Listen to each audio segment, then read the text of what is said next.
Straight ahead on CCX News, returning natural diversity to a regional park includes bringing back a certain kind of snake. Just trying to make the prairie function more as a prairie. These snakes are on the decline because its habitat is being lost. Plus, a big step forward for historians out to preserve the 102-year-old Osseo water tower. But first, working alongside speeding cars, MnDOT warns of dangerous speeds in a very busy highway work zone. CCX News starts right now. Hello everyone, and thanks for joining us. MnDOT and the Minnesota State Patrol are teaming up to try and stop speeding through the I-94 construction zone in Brooklyn Center and Minneapolis. MnDOT is paying up to $100 an hour to troopers so they can monitor the road. We get more now from Eric Nelson. Yeah, Shannon and Mike, MnDOT has hired the troopers on an overtime basis and hopes their presence will be a deterrent to speeding. The speed limit is 60 miles per hour through the cone zone and 55 entering the tunnel. But some drivers cruise by at much higher speeds. Get a ticket and the cost will be $300. Drive the speed limit and you drive carefully and you won't get a ticket, and the folks who are working inside those cones won't have to worry about being hit or anything. So there's heavy equipment in there, and so we need people to drive with care going through the works, not just this work zone, but all our work zones. I-94 is commonly known as Minnesota's Main Street because 140,000 vehicles a day use the interstate. It is one of the most heavily traveled roads in the upper Midwest. While this monstrous $48 million project is going on, state troopers want drivers to pay close attention in cone zones and also be aware of lane shifting. Bottom line is the road workers are in an extremely dangerous spot and their safety is paramount. This is their work environment. They're out there standing on the side of the road working, trying to do their business. Imagine if you're standing at your office, at your desk, and you had a car whiz by you at 70 miles an hour within 3 feet. It wouldn't feel very comfortable. So that's why we want people to make sure they pay attention in the work zone and slow down. Now this phase of the I-94 construction project will be finished in late October or early November. It resumes in late March or early April of 2018. Mike? All right, thanks. Brooklyn Park has approved a third new hotel along the 610 freeway. A new Fairfield Inn and Suites will be built on Zane near 96th Avenue, just north of the 610. Work is expected to start in July. It'll be 4 stories tall with 100 rooms. Work is also expected to begin in May on 2 other hotels near West Broadway. The metro area's largest restored prairie got some new residents today, courtesy of the Three Rivers Park District. Now, these are snakes that are on the state's special concern list because their habitat is declining. Neil Persley explains. We can't bring bison back to a prairie this size. It's just not big enough. Three Rivers Park District manages the 1,200-acre Crow-Hassan Park Reserve in Rogers that has over 840 acres of restored prairie. So we're going to be releasing the snakes today. Hopefully we'll follow them through the summer. That will be possible because the snakes have been implanted with radio transmitters. This is the radio that's actually implanted under the skin. Piece by ecological piece, the Park District is attempting to restore pieces of prairie back to what they looked like before settlement. This is an adult male hognose snake. The males are smaller than the females and tend to emerge from hibernation first. We've gone up to Sherburne National Wildlife Refuge, which is up by Princeton, Minnesota, just north of here, and they've given us permission to collect some snakes. Hognose snakes have a curious defense mechanism. When you first catch them, if you grab them, they'll flip over on their back, they'll stick out their tongue, they'll defecate all over the place, and they'll play dead. And it's like, okay, now you can go away. And the hognose snake is not poisonous. They will eat like baby mice if they can find a mouse nest out in the grass. They'll eat amphibians, so small toads and frogs. Wildlife technician Angela Isaacson and John will release 6 hognose snakes today. But don't worry. It's going to take 20 years before they become common. They don't have lots of offspring every year, but just trying to put all the pieces back together. From Crow-Hassan Park Reserve in Rogers, Neil Persley, CCX News. If you're concerned about snakes, not to worry. They're not going into areas used by people. They're also secretive and spend most of their time underground. It's another big step toward listing the 100-year-old Osseo Water Tower in the National Register of Historic Places. In March, the State Review Board voted unanimously to approve the nomination. The next and final step is a review by the National Park Service. That could happen this spring or early summer. A consultant told the City Council what makes the Osseo Water Tower special is because most like it have disappeared. How rare is this water tower really? And part of my job was to do a survey, and within a 50-mile radius, what we know were at least 16 municipal water towers that had been constructed in that 50-mile radius. There's only 6 of those left. They're not all in commission, some of them are, but that's a very big reduction in a relatively short period of time. It feels really good. It has been 4 years since we started this process. Officials are applying for a grant from the Minnesota Historical Society to pay for an inspection for structural safety and determine the cost of repairs.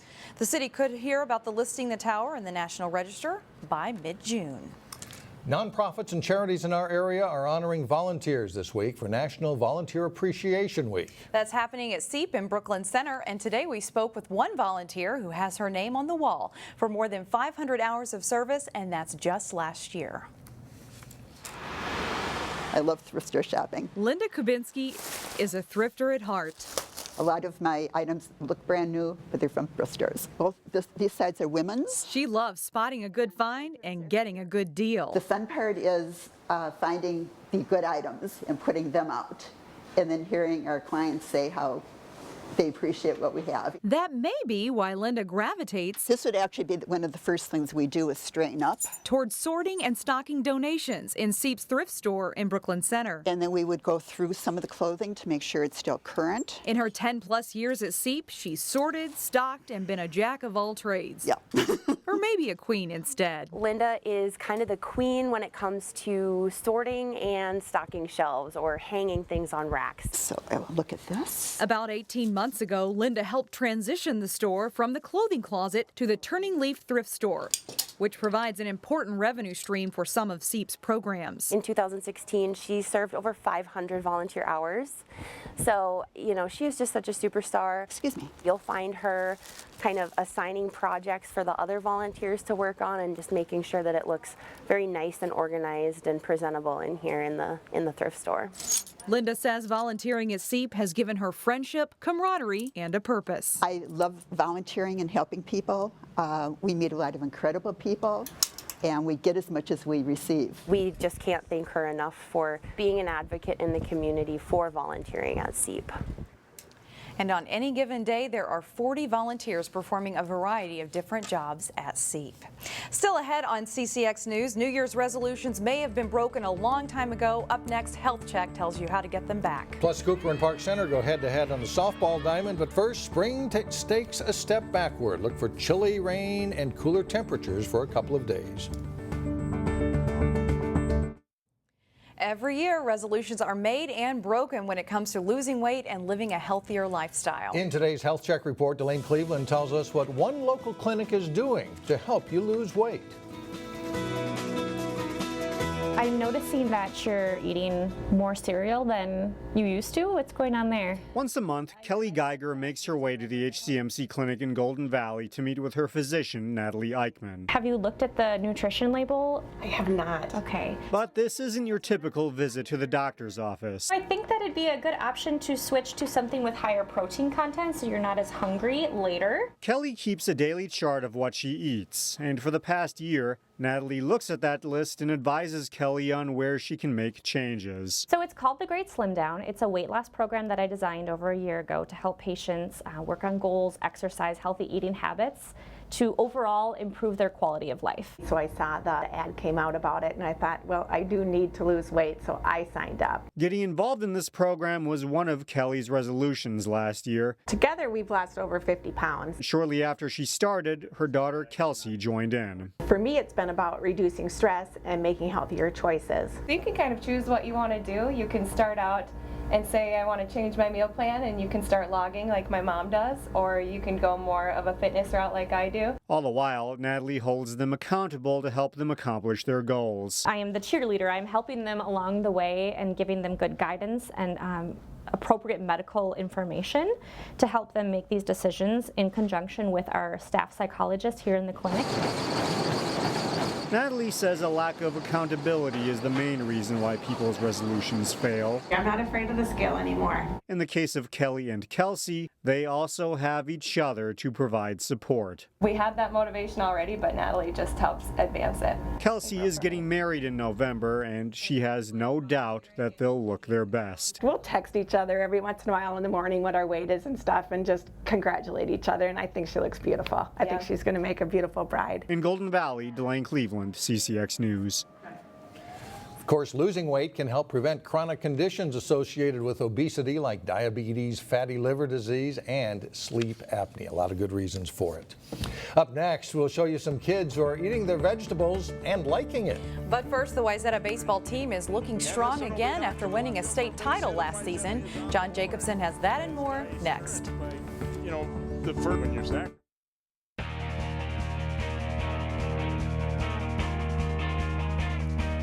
I'm John Jacobson with sports. The Wayzata baseball team won the state Class 4A title last year. The Trojans had to replace a talented group that graduated from that team, but it's so far so good in the 2017 season. Gale Force wins to start as the Trojans host at Hopkins. Wayzata threatens in the first inning. Chad Musser singles to right with runners at first and second. Hopkins comes home, and on a very close play, Bobby Isbell is called out at the plate. Pitcher Morgan Holmes throws to second and gets Musser out, and it's a double play for Hopkins. Meanwhile, Will Oberg dominant on the mound for Wayzata. He throws 6 scoreless innings with 9 strikeouts. In the third, Danny Dice singles through the left side of the infield. Nick Kay scores as the Trojans finally have something to show for their base hits. An inning later, Jack Rothstein knocks a hit to center. That brings pinch runner Nick Fasaro home to make it 2-0 Trojans, and they aren't done in that inning. Eric Plant tries to escape a jam, but Dice drops a hit into center field to score Dice on the play, to score K, and it's Wayzata grabbing a 3-0 lead through 4. After Oberg departs, Hopkins does get a run on the top of the 7th. Bobby Wilson's bouncer up the middle, knocked down. It's an infield hit that scores Holmes, but it's not enough. Wayzata improves to 5-0 in the season with a 5-1 win. Their second victory over Hopkins already this spring. Yeah, I mean, we knew what we had coming in. Obviously, we don't have the talent we had last year, but I think as a team, we kind of have that same feel where it's like we're playing for each other and we just out having fun. Though they did lose for the first time this past Thursday, it's been an impressive start to the season for the Osseo baseball team. They enter a busy week with a 5-1 record. CCX Sports' Jay Wilcox caught up with the Orioles. Guys had a tough one with Andover, but obviously it's going to be tough to go undefeated through a season. Is that a game you can kind of learn from a little bit too? Yes, we can learn from that. It's early in the season still, and mistakes happen, and people learn from it, and hopefully we'll learn them down the road and make better things happen. You guys got a busy week and the week ahead here with 4 games, including 3 of them right here at home. And you know, how much fun is this week potentially going to be against a couple section opponents too? Yeah, it'll be big. We'll see some section opponents here, and hopefully we get a win on all of them and put us on top of the section again. So, John Bezdacek been very strong on the hill. You know, how much fun has it been to go out there and put some innings together, put some good innings together along with your brother? It's been a blast actually, but having the defense behind us, making only a couple of errors this year so far, is something I think I can trust in the future, and I will. And I'm just excited to see what we can do later in the season. We just got to take it one game at a time, and the big thing's the playoffs, so we just got to learn each game and know what we got to do, fill our roles. For your program and for Maple Grove moving into a different section a couple years back, if you kind of to the point where you're used to those teams now and you know what to expect from playing them in the season a little bit too? Yeah, a couple of years ago our conference schedule has changed, so it's given us the opportunity to get some more of those non-conference games against those section opponents. So when we get to section play, we kind of have an idea of what we're getting into. Obviously, those northern schools, Moorhead or Brainerd, they're tough to get on the schedule, but the close ones like a St. Michael or Buffalo, it's nice to see them at least once throughout the year. So we're ready for them at the end. The Orioles are scheduled to have home games Wednesday and Friday with a road game Saturday this week. That's if the weather cooperates. In softball, Cooper and Park Center came into their Monday afternoon game, each looking for its first win of the young season. This one at Park Center High School. It's the Hawks who get on the scoreboard first. Top of the first inning, Sarah Larson with a ground ball through the left side into left field. Manny McGuire comes in to score for the Hawks. They take a 1-0 lead on Larson's run-scoring single. Bottom of the first inning, the Pirates' Sam Torborg looking to move runners up on a bunt, but the throw to first base is high, and it's an error. Maya Petrick and Hannah Runan both score on the play. Park Center would add another run to lead 3-1 after one. Bottom of the third, the Pirates' Kiera Hurt at the plate. She pulls a hit down the line and into right field for a single. Two runners, Lydia Hoff and Cheyenne Kennedy, score on Hurt's base hit. That makes it 6-1 Pirates through 3. Cooper gets a run back in the fourth, and with Freitag singles to center, the ball gets away there, and Laura Biener takes the extra base and comes in to score to make it a 6-2 game. Bottom of the sixth, Park Center pushes across a couple of insurance runs. Torberg with an infield grounder, and she'll beat the throw to first. Petrick and Ruhan both score. Park Center wins 8-2, beating Cooper. Now that's it for sports. Mike and Shannon, back to you. All right, John, thank you very much. Up next, putting some pizzazz into vegetables. We'll be right back.